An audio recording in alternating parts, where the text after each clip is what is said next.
So we're going to move right along. And I want to ask you, what is custody of the mind? I think I know what it is, but I want to hear what you have to say. Well, you actually quoted the relevant verse that I always take people to.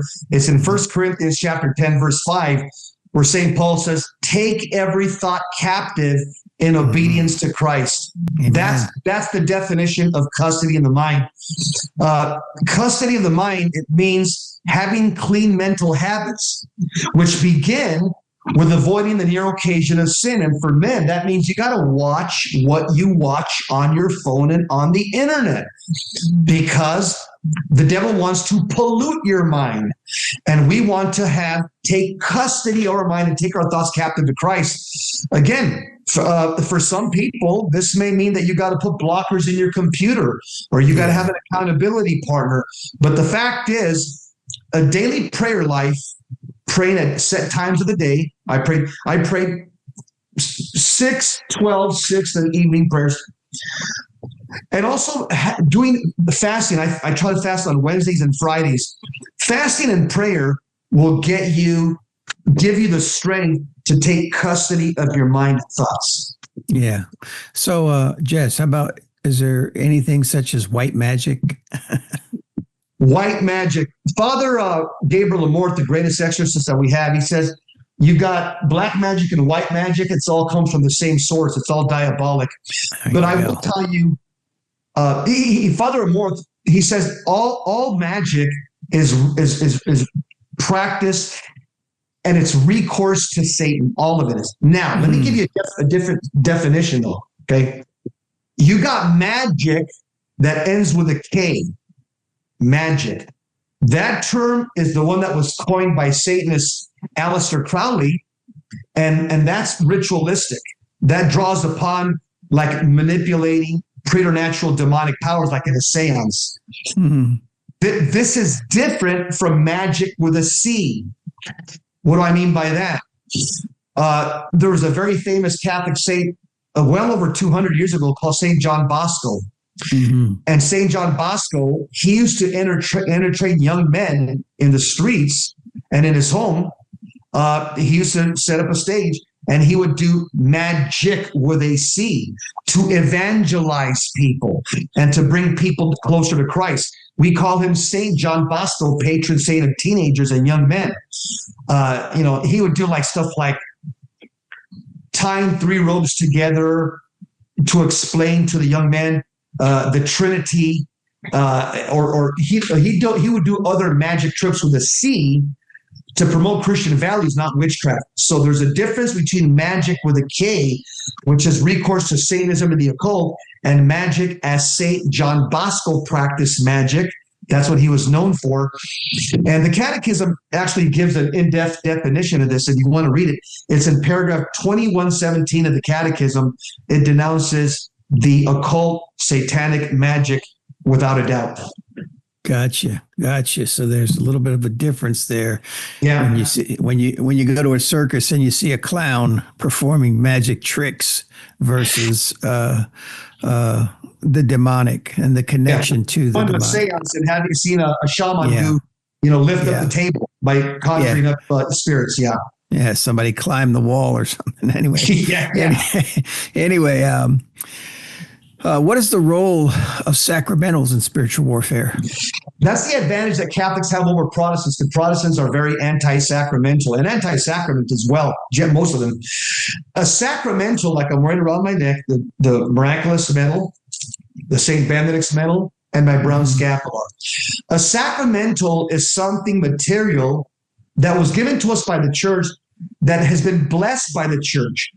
And so they're powerful weapons in spiritual warfare. Demons fear sacramentals. Sacramentals have efficacy because they're blessed by the church, and the person using them has faith, and he's living in a state of grace. You put those 3 together. The prayer of the church is upon the sacramental. So wherever the sacramental rests, the prayer attached to it rests right at that location. Also, the person must have faith. This is not superstition. And number 3, living in a state of grace. Because sacramentals, convey the blessings of the church, and accordingly, they're instruments of divine grace. They're instruments of actual grace. And let's not forget that demons, they traffic in the senses. Demons traffic in our senses. And so this is why you'll see demons react to holy water. Demons react to exorcised salt. Demons react to incense. And this is why as Catholics, we should be wearing sacramentals and having sacramentals in our house, because the presence of sacramentals drives demons away. Just like the presence of something, I don't know, you got an Aztec calendar on the wall. I don't know, you got a guy in a Harley Davidson with a girl in a bikini on the behind her bike. You got a big, Budweiser neon light. There are certain other things that summon demons, things that are worldly, things that tend towards disorder and sin. Yeah. Sacraments, they drive them away. Gotcha. It's the power of suggestion too. Hey, so Jess, if someone signs a pact with the devil, is that a permanent situation, or can they get out of that deal? They can get out of it. It's a satanic lie. They're saying once you make a pact with Satan, it's forever. No, it isn't. The sacrament of confession is 1,000 times, 100 times more powerful than the rite of exorcism. The sacrament of confession, the absolution, breaks any attachment you have made in the past.